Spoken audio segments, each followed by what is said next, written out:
Good afternoon and welcome to Robin Minds. My name is Isabella Adediji.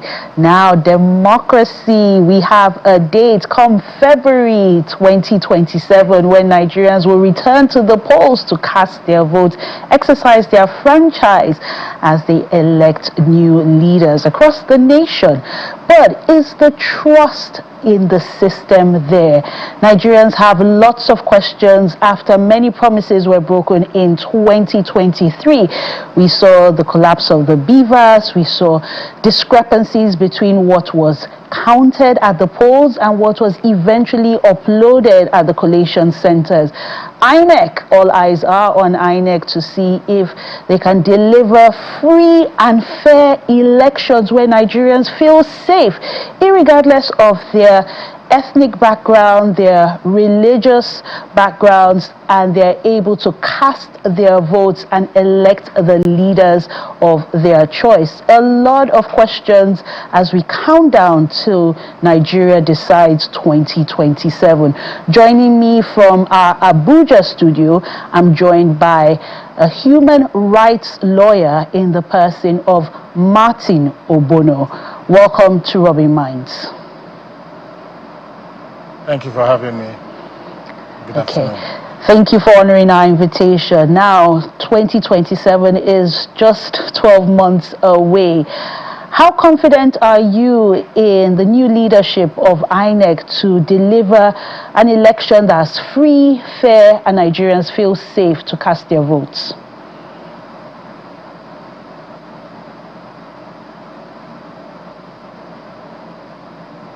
Martin, can you hear me? Can you hear me? Yes, I can hear you now. Do you get the question? Martin, I can hear you. Did you get the question? Can you repeat the question again, please? Sure. 2027 is just a year away. We have a date for the general elections. How confident are you in this new leadership of INEC to deliver free and fair elections where every Nigerian, irrespective of their religious or ethnic background, feels safe to exercise their franchise? Thank you for this question. So first of all, there has been so much that has been said about the new chairman of INEC, Professor Amupitan. And usually, as usual, whenever a new INEC chairman is appointed, there will be accolades, high expectations, and people will say he was a good professor, he was my good teacher, and all that. However, INEC is a different ballgame entirely. It's a process that actually tests your integrity and tests your ability to be able to prepare, plan, and implement a very contested elections. Therefore, it will be too early to say I'm very confident in the capacity of the new INEC chairman because he hasn't been tested. He hasn't been tested in terms of how to handle logistics of elections and on a broader scale. He hasn't been tested in terms of how to be accountable to Nigerians when an election is conducted and people feel that the election results do not tally. He has not also been tested in terms of accountability, in terms of handling the budget of INEC, where you can say, okay, after the elections happened, this was the scorecard, this was the reports, the financial reports and all that. He hasn't also been tested in terms of post-mortems of an election to say this election was conducted and this was what happened during the elections. Basically give a scorecard of what the election played out, the outcomes of the election, how it happened and what must have gone on. So it will be too early to decide or to pass any form of judgments on the current leadership of INEC. Mind you, we are not just talking about Professor Amupitan as an individual. INEC is not just does not just comprise of Professor Amupitan. There are national chairmen. There's a national chairman, there are national commissioners, and there are other directors at INEC, permanent secretaries and what have you. These people haven't changed. We still have the same people who ran elections in 2023, in 2019, that are still there. So you cannot bring in one person and then automatically assume that every other thing would have changed, you know. So for me, it is too early to call in terms of his capacity to run an election or supervise an election that is as complex, in a very complex society as Nigeria. I hear you, Martin, and I'd like to know, what do you think, in your opinion, needs to be done to restore trust, restore hope in the system? What needs to be done? We're 1 year away from the elections, and there are some Nigerians that are asking questions: will my vote count? Does it even matter? When many times we see what plays out with the malfunctioning of the technology, discrepancies in what is reported, and court case after court case, winners are sworn in, and it's business as usual. So for this government led by President Bola Ahmed Tinubu, what needs to be done to encourage people to return en masse to the polls? So I think the first thing is to appreciate the problem, to understand the various problems that we have. The elections that brought in the president, Bola Ahmed Tinubu, was seriously contested. He, cumulatively, if you put the results together, you will understand that he was the least popular in terms of opposition and the ruling party at the time. If you join the election, the results of the opposition parties, opposition candidates, and the parties together, he was the least, you know. So in terms of popularity, he didn't have it. However, he emerged victorious because of the numbers.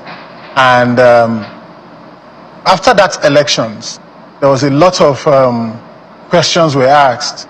People doubted the process, not just because of his person as President Bola Ahmed Tinubu or as an APC candidate, but it was also about how INEC conducted that elections, how INEC was making promises at the time. The chairman at the time, Professor Yakub, was making promises that the elections will be transparent, that results will be uploaded in an IREV server, IREV portal, where people can see the results real time.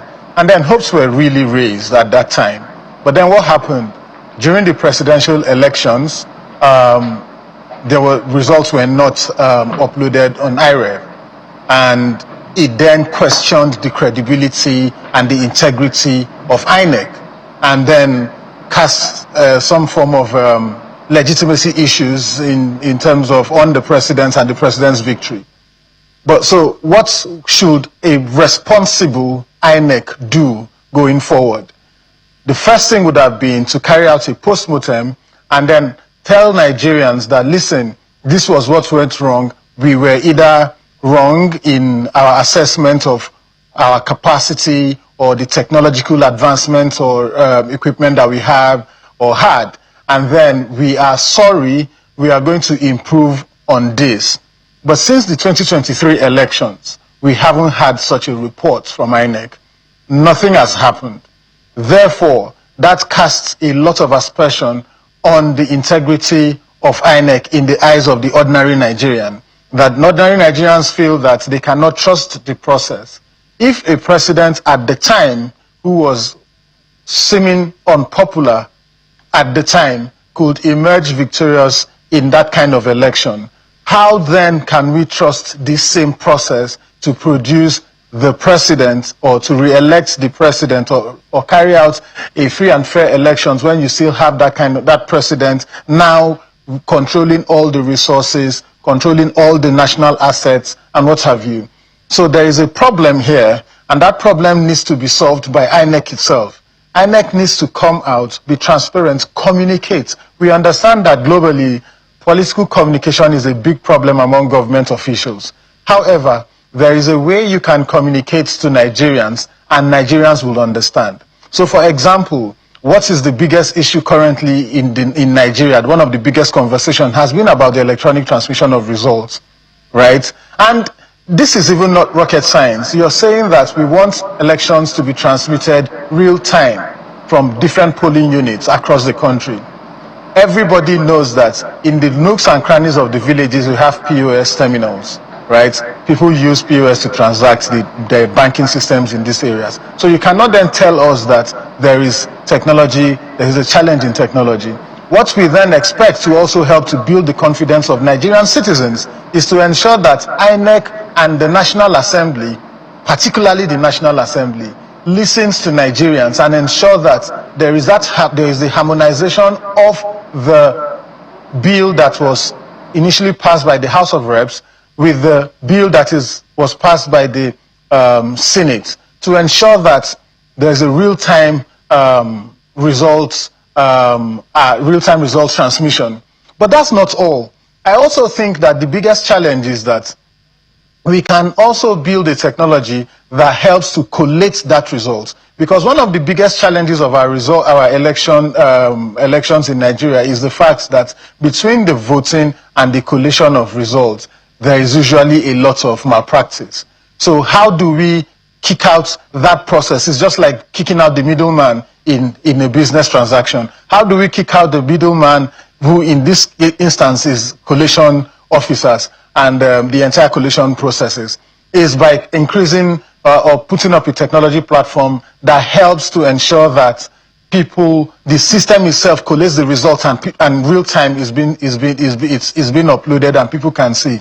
This will not just take out the middlemen in question, but it will also help to reduce the number of litigation cases that come out during elections or after elections. It will also help to build the confidence of the entire process, because at this time, people can see exactly what the results are. Supporters of political parties or candidates will see directly and immediately, real time, whether or not they are losing an election. And this will help to also boost the confidence of INEC, and not just INEC, but also elections, and improve governance strategy, because in the end, elections throw up leaders. If a leader who emerges and through an unpopular election or through unpopular votes, definitely the policies of that leader or that governor or the president will not be supported en masse by the people.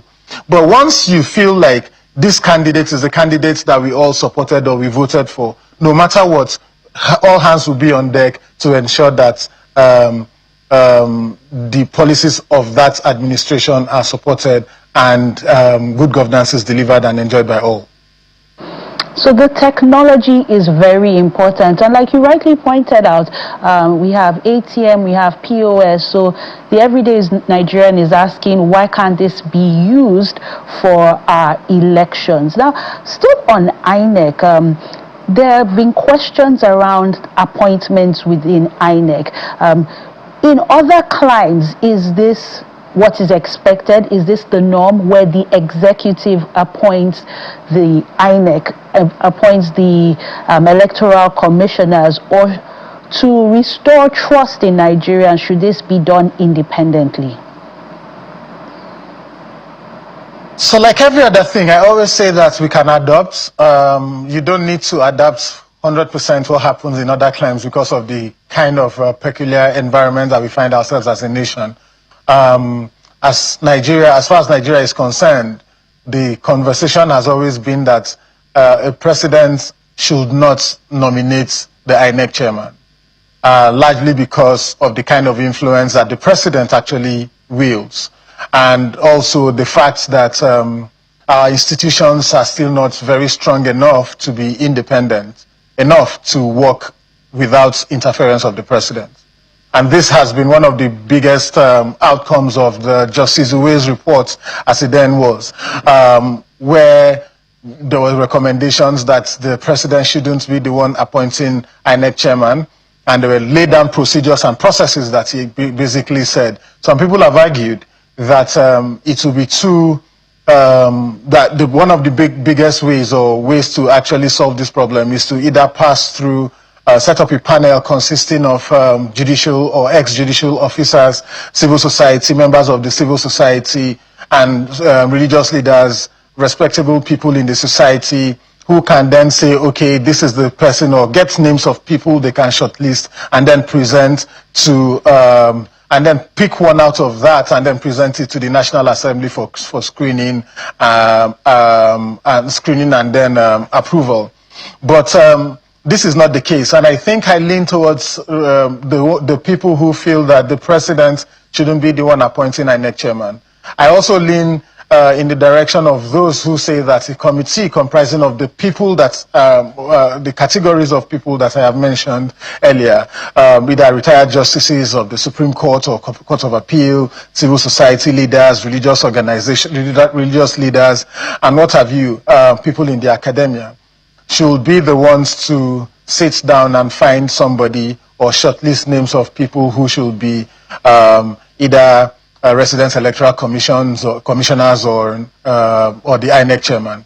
And I think that is very important, because you cannot consistently have a process that is flawed to throw up a process that we expect to be without flaws. And how confident are you, not hopeful, that the 2027 elections will be transparent, will be free and fair, and probably also record huge numbers when it comes to participation? So I think this depends largely on the opposition political parties, who should be able to galvanize the people, conscientize the people to ensure that they educate and enlighten the electorate to really come out and either vote, defend their votes, and support the candidates of their choice.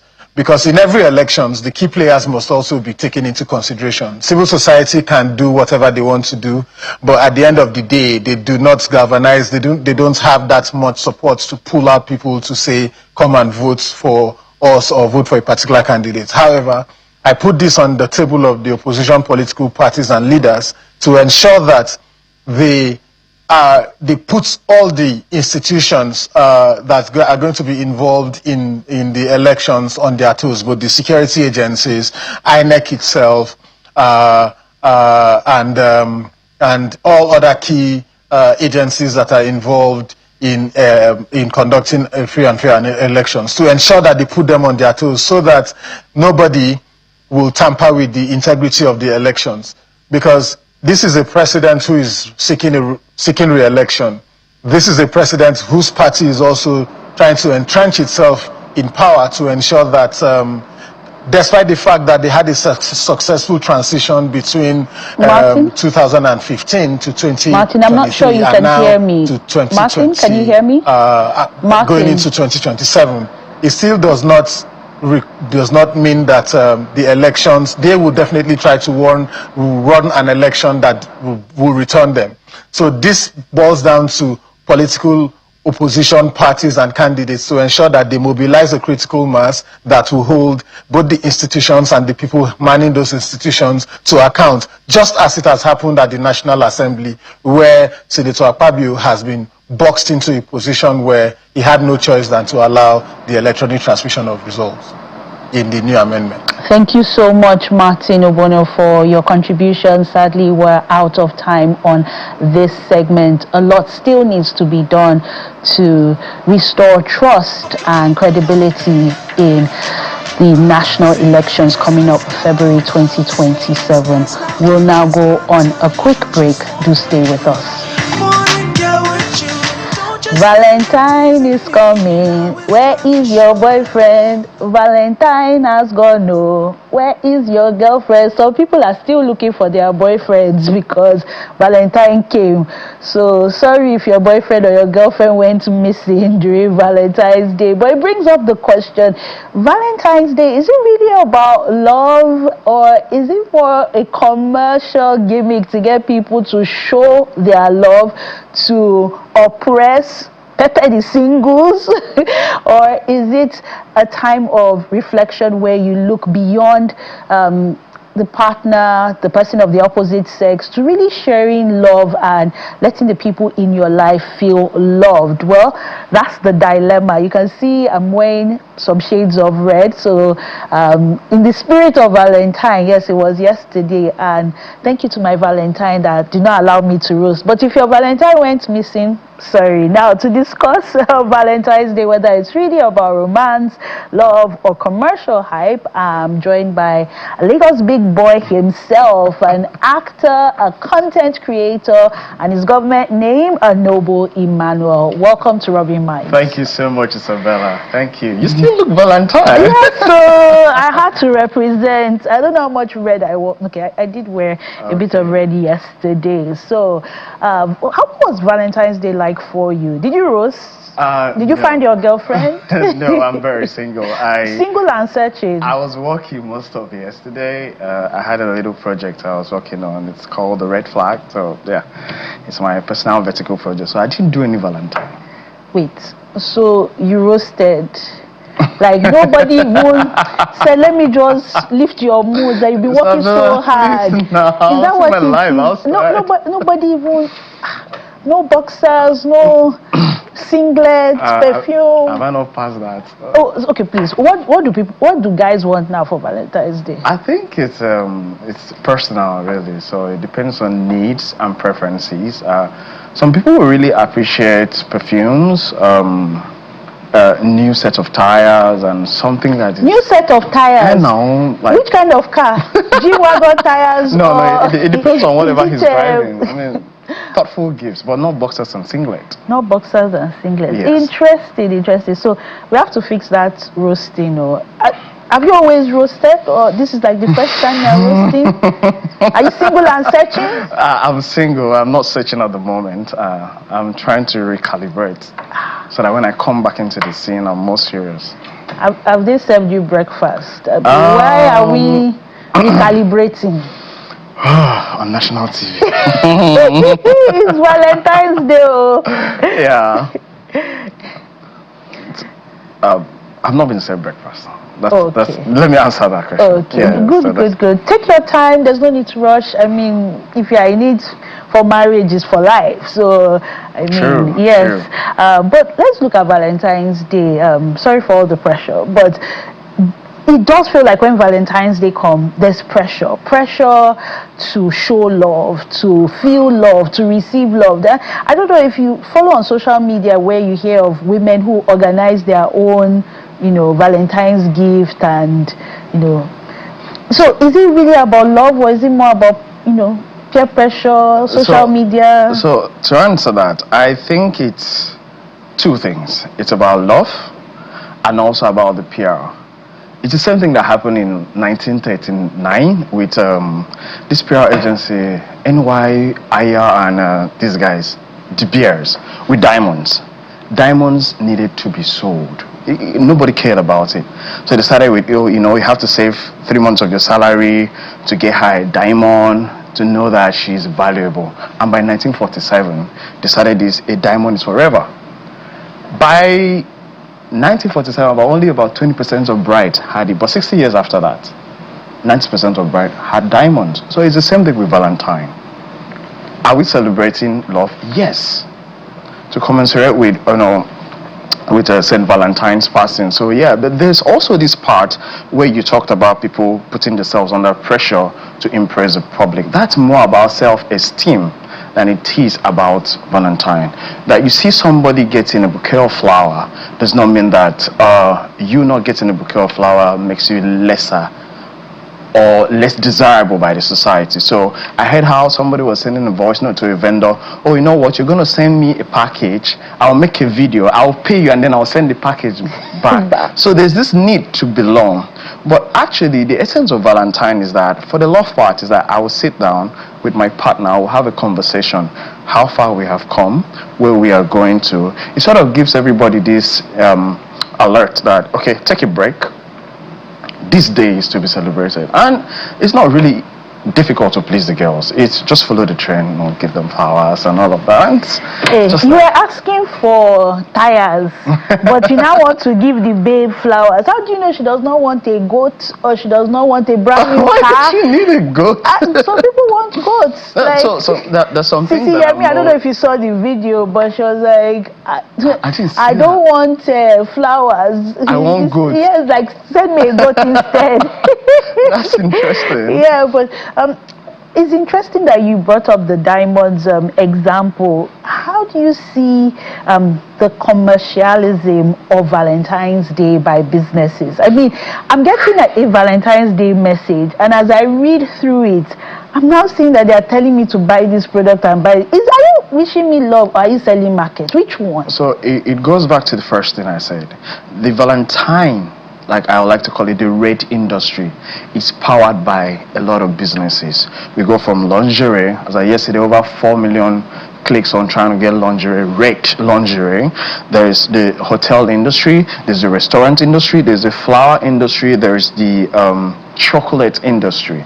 So these people will have to make sales because this season, this day, this period has to push their business. It's the time where they make profits, because no matter how much you look at it, there's no time in the year where flowers are sold as much as on Valentine's. Maybe closer to that will be wedding during November, December, where we have the sun out. That's for our weather. But other places, I mean, those flowers are lilies and white roses, but red roses is for Valentine. So businesses have to push this directive to be able to make sales for themselves, and it's just me trying to make money. Okay, so businesses are cashing out on Valentine's Obviously. Day. You yourself, you're a business, you're a content creator, you're an actor. So how did you cash out on this Valentine's Day? Okay, so or past Valentine's Day, because you say you're doing vertical. Yeah. So this for a content creator, everybody, a lot of content creators pushed out content on different platforms just to showcase the dynamics of Valentine. These are the possibilities of what can happen to you on a Valentine's Day. That our Instagram and some other social medias are not monetized makes it a disadvantage to us. If they were monetized, that means those content go viral, we will make money. But for us now, we're not making money from those platforms. And it's really, really okay. It's just that we have an opportunity to express ourselves. Let's say next Valentine, somebody calls you, oh, the content you did last Valentine, can you do something similar for my brand? That's where the conversation starts, and that's where we start making money. So yeah, we hopefully want to make something out of it, because I mean, it's a good season, it's a good period to cash out. Yeah. Okay, so you're like, let's celebrate love, but you're also like, let's make money. So you're on the two sides of the divide. Yes, now, beyond the romantic love, do you think the perspective of Valentine's Day should shift to love? I mean, in my children's school, they celebrated Love Day a day before Valentine's Day, and the previous day they went to the motherless baby's home. So do you think it should be more about love as opposed to romantic love, lingerie, flowers, but more about, and you shouldn't roast. Okay. You're loving your mother, you're loving your sister, so your cousin. That point, as of yesterday, the first thing that called my phone was my mom. So she sent everybody a message and said, happy Valentine's Day. Please be careful today. Sent it to me, my brother, my friends, because she talks to most of my friends then. So I look at it, let's start from the beginning. All this thing started from Claudius II, Emperor Claudius II, that said, the priest sent Valentines now. You cannot wait people. So it's actually, the foundation of it is romantic love for marriage. However, the spillover can be love to the society, love for one another, but the core is looking at your spouses and say, oh, this day is to remember the effort of St. Valentine. So I'm appreciating you because this day has been selected and kept for romantic love. That we go to the motherless is us extending. But I will not have you say, because today is Valentine, you will not spend it with me as my significant other because you're going to the motherless. We can always do that. But if we are doing that as a team, together, it makes sense. But that day is for you to, you know, spend with your significant other, talk about things, you know, play, just be children again. Check into the hotels. They want to make money too, because there's no day in the year they are going to get fully booked like yesterday. I mean, 92% of hotels on the island were all booked out. Oh, really? Yes. I will not know when I was in my house, but okay. For the single Pringles that are hearing all of this, they're like, okay, Valentine's Day just passed. I mean, they will say that married people, they pepper them during Christmas with pajama photos. They've not even allowed them to breathe. It's now again Valentine's Day. So, any hope for single Pringles? Yeah, there's hope for them. There's hope for them because I realized that a lot of restaurants and bars and lounges had a package for single people. You can just come in and dine with other people and appreciate the love, because it's like what you see is what you can get. Because God told Abraham, as far as you can see. As your eyes can see. So as far as your eyes can see, you can also be a part of it. I mean, it's not a day you're sulking, oh, when is it going to be my turn? God, when? No, it's a day that you can always go and express or however you want to, as far as you're not committing a crime. Self-love, yeah, my cousin took herself out, and I'm like, where's your sister? And she said, I took myself out alone. She wore red. This red matter. Why are we even wearing this red, really? Look at me, I'm wearing red, and by the time they has passed. But do you think there should be Galantine and Galantine, where girls go out with girls and guys go out with guys? Galantine. I think we can pick a different day for that. Okay.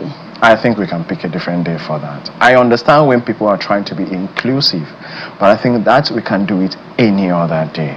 It's not bad. I mean, girls want to be girls, boys want to be boys. Everybody want to go out and celebrate. It's love season. But I think we can always pick a different day for that. However, there's nothing wrong with that. Absolutely nothing wrong with that. But you should not do it with the intention of spiting people. Oh, because I'm single, I'm going out with my girls. Oh, you're in a relationship and you couldn't come out because girls are hanging out with, you know, you prefer your boyfriend to us. No, it shouldn't be like that. If you want to go out as girls, fine. If you want to go out as guys, fine. But you know, naturally, see, the whole PR about love is centered around women. These people are not hard to please, like I always say. You appreciate them. Lovable people, kind people. Understand them. When they say they need A, they actually need B, C, D. So just understand them for that day. And what is the B, C, D? First you said is flowers and chocolate, but you're asking for car tires. Please. So there's a dynamic to this thing, yeah. Men tend to look at needs. That's why when you tell a man your problem, he wants to solve it. But women are more about the emotion. It's the sentimental value of it. It's like the woman say, oh, you see me, I want to be loved in private, I don't want everything. There's a bone in her, the same place they have that audacity bone now. She wants to be appreciated publicly. She wants to be... it's about the shout out, so yeah, it's like the razzmatazz. It's like the fact that I think, no, she wants to be seen as being well spoken for, well provided for, well taken care of, and well protected. Yeah. I have to agree with you on that. Lagos big boy, Noble Emmanuel, thank you for being our guest on thank you so much. Thank you. Well, still in the spirit of Valentine's Day, let me add to your mom, happy Valentine's Day. Thank you very much. Happy Valentine's Day to you. Thank you. We'll now go on a quick break on Rubbing Minds. Don't go anywhere. Don't just stand there teasing me. Now it's action.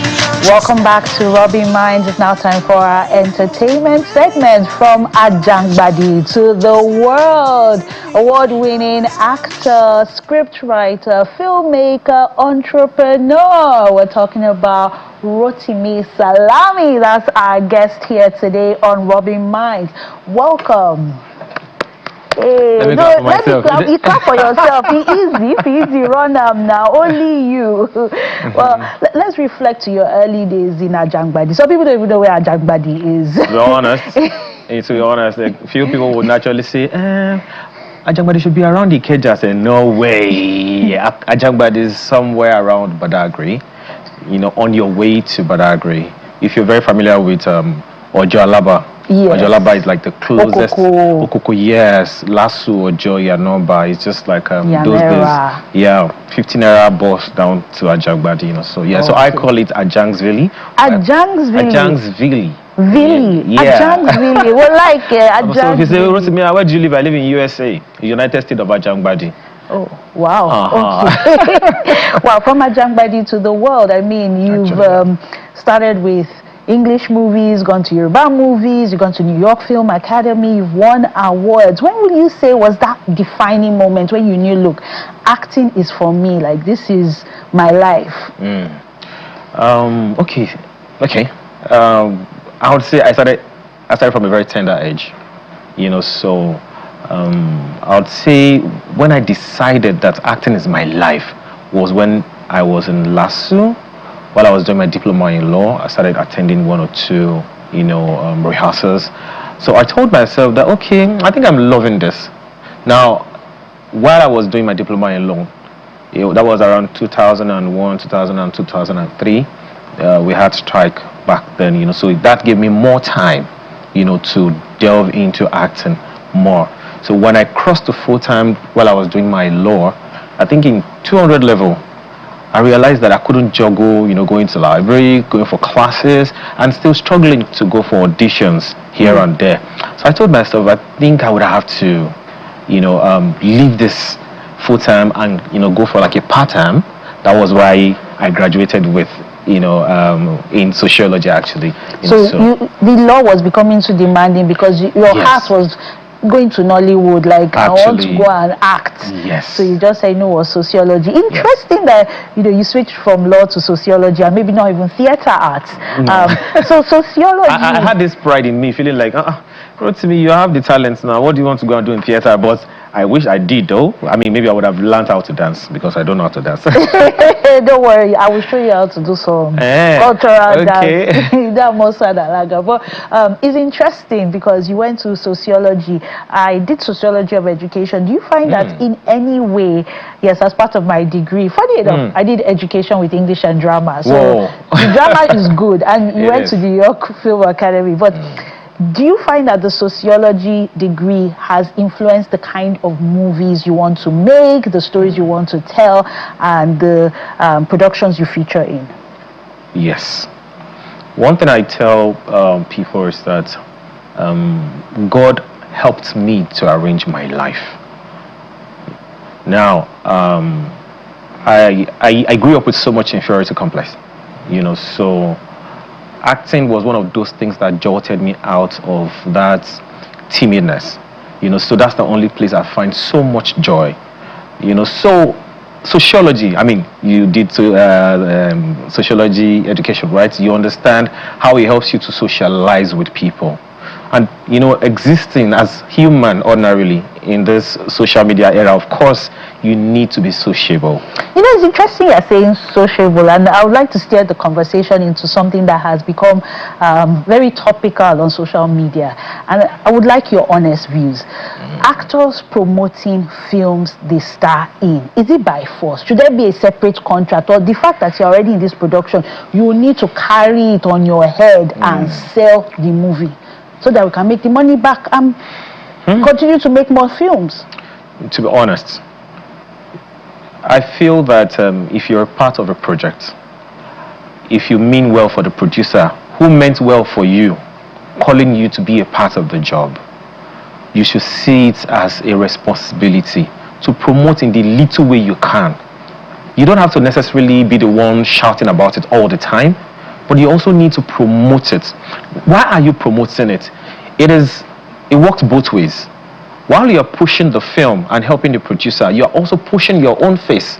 And that's why it's very important for you as an actor to choose your works very well. If you're choosing a good job, promoting it won't be a problem for you. So by the time you're promoting that job, you're also promoting your own face and your effort, which means more people will see that job, and you'll also be helping the producer to recuperate his or her money so that they can make another one. So you should show gratitude and support in a little way that you can. Yes. Now, you're both a filmmaker, you're a scriptwriter, you're an actor. Imagine a situation where there are different films in the cinema, and you have one actor that is in, say, 3 films at the same time, different production houses, different directors, that person, how should they promote all 3 films, to quote you, in their own little way? Okay, so it's quite easy. As an actor, sometimes you promote 2 or 3 different films that you're in on your social media platform. When it comes to meet and greet, you do the same thing. You are already a brand, which means by the time you're coming out to tell people, making a video like, oh guys, yeah, I've got this movie showing in cinemas. I featured in this, and I'm going to be at so-so location on so-so day. Representing Mr. A's. So you do that for A? You do that, so yeah. They'll say, I'm in this movie. I'm gonna be, yes. Then you change your outfit and no. You must not be this. Yeah, and another say, okay, day. I'm also in this movie too. Yes. Come and watch. And then the 3rd day, I'm also in this movie, and you're doing meet and greet for all 3 of them, and you're promoting them on the social media. December. Okay, I didn't even feature in any of the films showing in cinemas. December period. But I actually went for meet and greet, to support each and every film showing in cinemas in December, until I lost my sister. Anyways, that should be for another time, So I wish we had more actors like you, because really we're only going to grow if everybody comes on board. One another. That's just the honest truth. Yeah. Because if there are more films doing well in the cinema, the exhibitors want to give more spaces to Nollywood films. It makes the culture thrive. Yeah. But if you are in 2 films or 3 films at the same time, and someone comes and says, okay, which one should I watch? How do you now speak? Is it the t-shirt you are wearing? So let me answer based on what I have practiced. I was in a cinema, I was doing a meet and greet for, I think, Funke's movie, Funke Akindele's movie, and Toyin is my friend as well. I was going to do hers next, and we have people coming around like, oh, somebody even said, you are Uncle Kola's friend. Why are you not promoting? I said, don't worry, I'm promoting that one. Which film should I see now? See Behind the Scene. Right? Now, I think the following day, I was in another cinema promoting Toyin's movie, Oversight Auntie. And a senior colleague came in to promote Behind the Scene. And I was like, come and watch Oversight Auntie. So it's the t-shirt that you are wearing whoever I'm out for that day, that is the movie I am selling. And my colleagues that have met me in cinemas during that time, some of my colleagues would even come and they want to come and do their regular posh, like, okay, celebrate. I come out for you, I come out with my full chest. Your full chest. I would not just meet and greet, I would sell. Directors that are watching and producers, this is the kind of actor that you need. Few of that have met me, they know. I don't compromise. Once I come out, I want that impact. I want you to see that I came out and we meet sales. Yeah, you want to deliver. It speaks to the entrepreneur in you. Now I want to move to something a bit more somber.